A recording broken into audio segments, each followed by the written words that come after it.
بالعالمين الصلاة والسلام على رسول المرسلين أما بعد فقد قال الله تعالى في القرآن العظيم في القرآن المجيد بعد أعوذ بالله من الشيطان الرجيم بفضل بسم الله الرحمن الرحيم يا بني آدم قد أنزلنا عليكم لباسا يواري سوآتكم وريشا ولباس التقوى ذلك خير ذلك من آيات الله لعلهم يذكرون صدق الله العظيم அருளற்றவர்களோ நஷரத்தன் குடைமாகியாட்டாக திருப்பெறலாரவன் செய்கிறேன் இருளவு தலைவர் கண்மணி நபிய நாயகம் ஸல்லல்லாஹு அலைஹி வஸல்லம் அவருடைய வாழ்க்கையை குறித்து அப்பரே பின்பற்றி வாழ்ந்த சத்திய சஹாபாக்கள் தாவீங்கள் மன்சூர்கள் அமர்ந்து கொண்டிருக்கும் நம் அனைவரின் மீது அல்லாஹ்வின் சாந்தியும் சமாதானமும் என்றென்றும் என்றும் நிலவட்டுமாக அமையும்.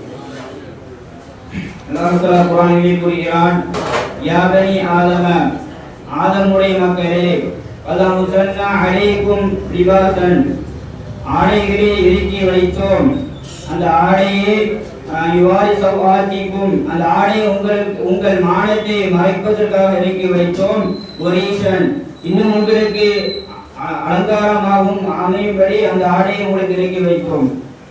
வலிபாசு தக்குவா தாலிக ஹைர், தக்குவா என்ற ஆடைதான் இதிலே சிறந்த ஆடையாக இருக்கிறது. இதுவெல்லாம் இறைவனுடைய அத்தாட்சியிலே உள்ளதாகும். அவர்கள் சிந்திப்பதற்காக என்று அல்லாஹ் தஆலா சொல்கிறான். ஆடையை இறக்கி வைத்தோம் என்று சொல்கிறான். இந்த வார்த்தையை நாம் மிகவும் கவனிக்கக்கூடிய வார்த்தையாக இருக்கிறது. குர்ஆன்களை இறக்கி வைத்தோம், மலைகளை இறக்கி வைத்தோம், இதே போன்று இதுவெல்லாம் சொல்வதை போல அந்த வார்த்தையை இங்கே பயன்படுத்துகிறான். ஆடைகளை இறக்கி வைத்தோம் என்பதாக இந்த ஆயத்துடைய விளக்கத்தை போய் பார்த்தோம் என்று சொன்னால் இப்படி ஒரு குறிப்பு இருக்கிறது. அதாவது ஆதம் அலைஹிஸ்ஸலாம் அவர்கள் சுவனத்தில் இருந்து அவர்கள் பூமிக்கு விடை பெற்ற பொழுது அவர்களின் மானத்தை மறைத்துக் கொள்வதற்காக ஆடையுடையதான் அவர்கள் இறங்கினார்கள்.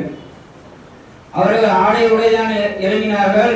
ஆடை அது துணியா இல்லை நூலா இடைதலா என்று கேட்டால் ஏதோ ஒன்று. ஆனால் அவர்கள் மானத்தை மறைப்பதற்காக அவர்கள் ஆடையுடையதான் அவர்கள் இறங்கினார்கள். அந்த மாடலை பார்த்து விட்டுதான் மக்கள் அதற்கு பிறகு உலகத்திலே அந்த ஆடைகளை நெய்ய தொடங்கினார்கள். பிறகு அந்த ஆடை எப்படியெல்லாம் ஆடைகள் உருவாக்க வேண்டுமோ அப்படியெல்லாம் அவர்கள் ஆடைகளை உருவாக்கினார்கள்.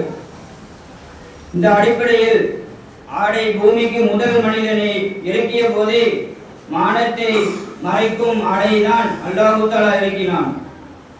ஆடைகளின் பல்வேறு ஆடைகள் உண்டு. மார்க்கும் சட்டப்படி பார்த்தோம் என்று சொன்னால் வாஜிபான ஆடை, ஹராமான ஆடை உள்ளது, முஸ்தஹப் என்ற விரும்பத்தகுந்த ஆடை, மக்ரூஹ் என்ற ஆடை, அருவருக்கத்தக்க ஆடை, அனுமதிக்கப்பட்ட ஆடை, இப்படி 5 வகையான ஆடைகள் உண்டு. முதல் வகையை பார்த்தோம் என்று சொன்னால் வாஜிபான ஆடை, கட்டாயமான ஆடை, மானத்தை மறைப்பதற்கு கட்டாயம், அதற்கு தோதுவான அந்த அளவுக்கான ஆடையை கடமையாகும்.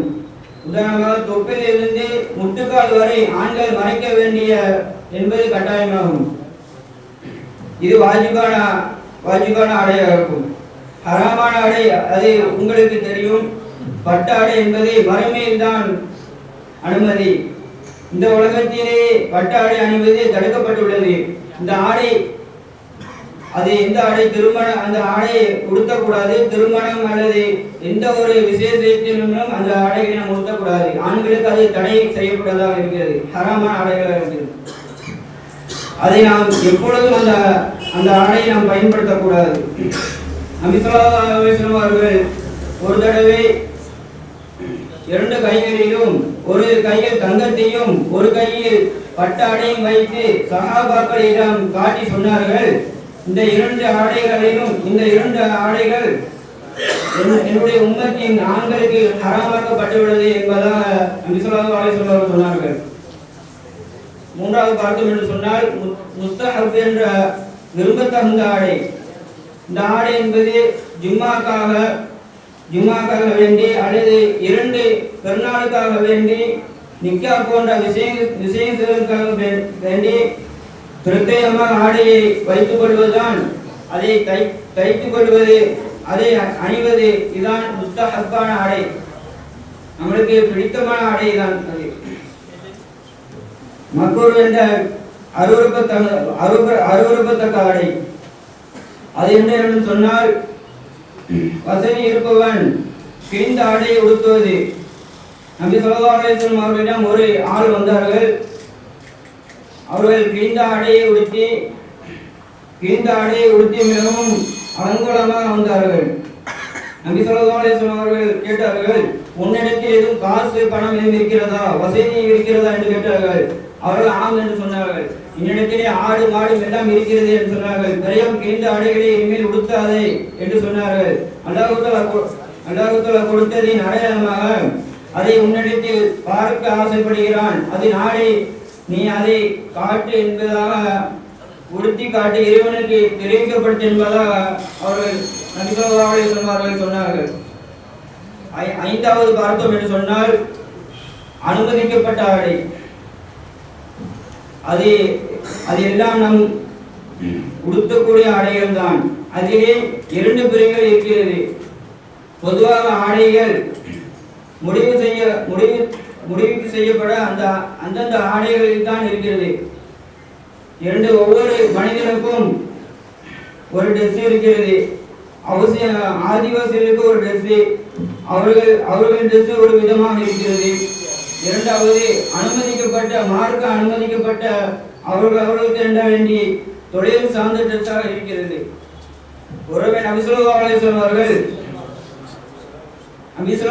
அவர்கள் எந்த ஆடைகளை அதிகம் உடுத்தினார்கள் என்று சொன்னால், அவருடைய பெரும்பாலும் அவர்கள் சட்டைகளில் தான் அவர்கள் மிகவும் உடுத்தினார்கள், மிகவும் போட்டார்கள். அவர்கள் முழுக்கை சட்டைகளை மட்டும்தான் அவர்கள் அதிகமாக போட்டார்கள். அரக்கை சட்டைகளை அவர்கள் அந்த அளவு போட அதிசயம் அவர்கள் சொல்லவில்லை.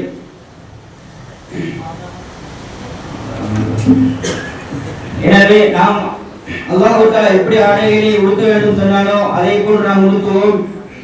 இன்னும் ஹராமான ஆடைகளை விட்டு நம்மை நம்முடைய குடும்பத்தாரை பாதுகாப்பானாக என்று கூறி உரையை முடித்துகிறேன்.